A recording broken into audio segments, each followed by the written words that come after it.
In today's video, we're going to be talking about a decision that just came out of the Second Circuit Court of Appeals. This one has to do primarily with Fourth Amendment issues, although it directly relates to anyone who has a concealed weapons permit, specifically if you have a concealed weapons permit within the state of Connecticut.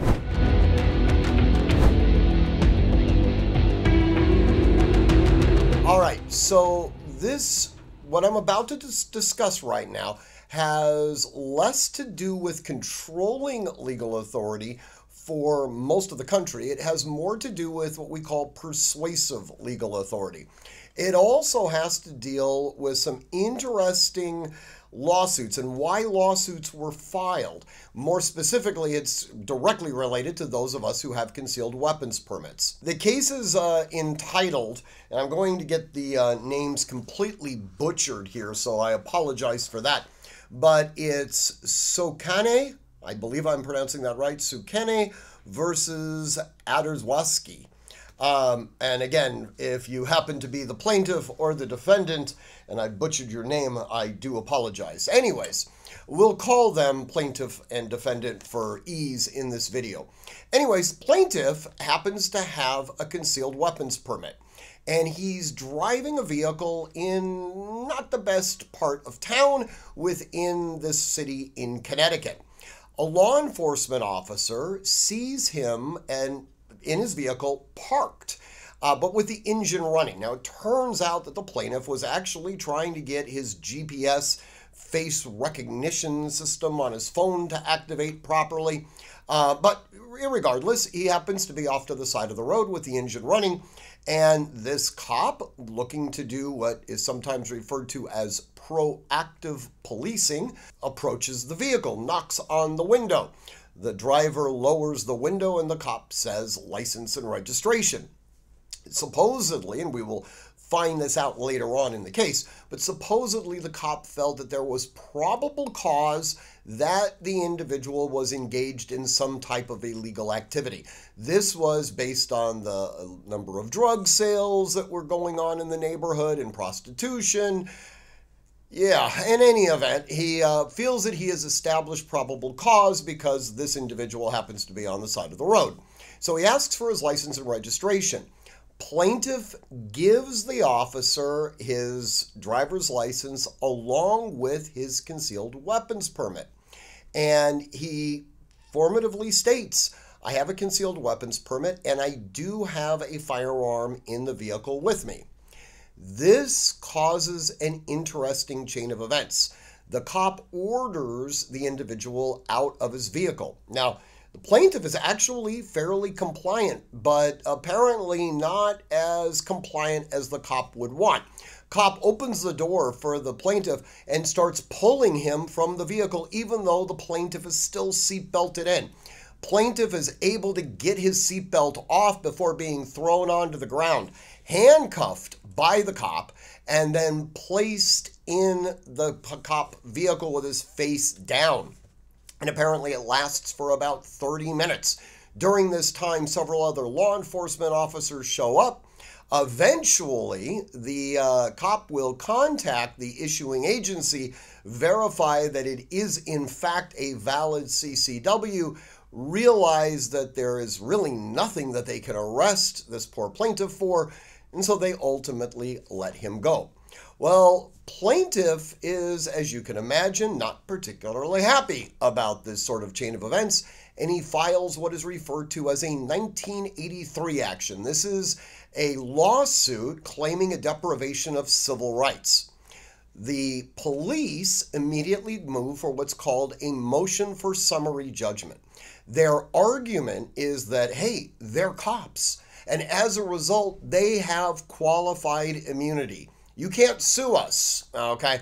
Well, the trial court judge disagrees with the cops, effectively says, no, your actions fell so outside the scope of the Fourth Amendment protection, I am not going to allow you to claim qualified immunity. I'm going to allow this lawsuit to proceed.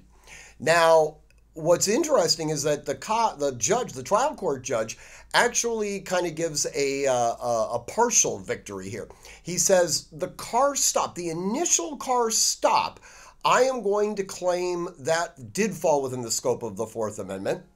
I'm going to say that at least as it relates to the initial contact, you have qualified immunity there. But everything after that, pulling you out of the vehicle, searching the trunk, searching all these things, hooking the guy up, all those, that falls outside the scope of the Fourth Amendment. Ergo, there is no qualified immunity.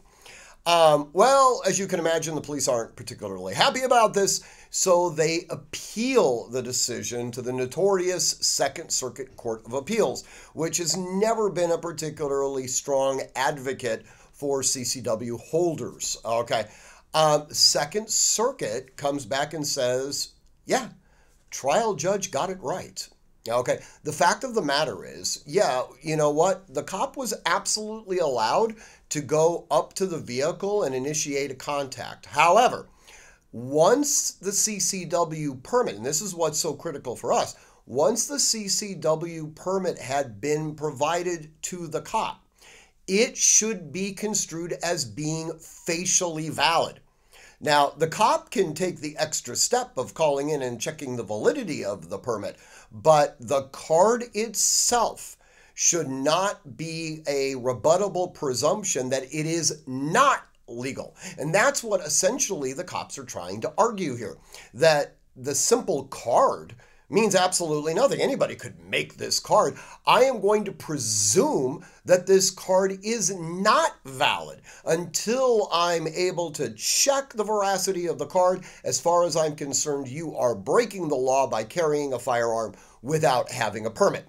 This decision flips that around. Nope, the presentation of that card creates the presumption that the individual is in fact legally allowed to carry. It's an important decision. Now, I will tell you, it's also limited just to the Second Circuit. This doesn't necessarily have, sort of broad sweeping constitutional provisions attached to it.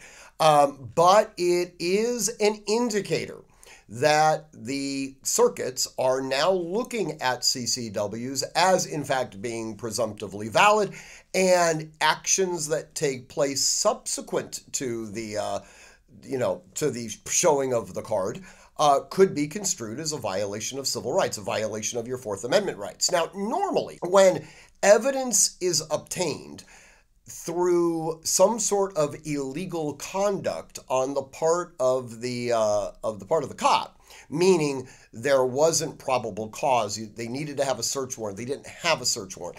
So when evidence is obtained, the remedy is to simply exclude the evidence, all right? It can't be used at trial.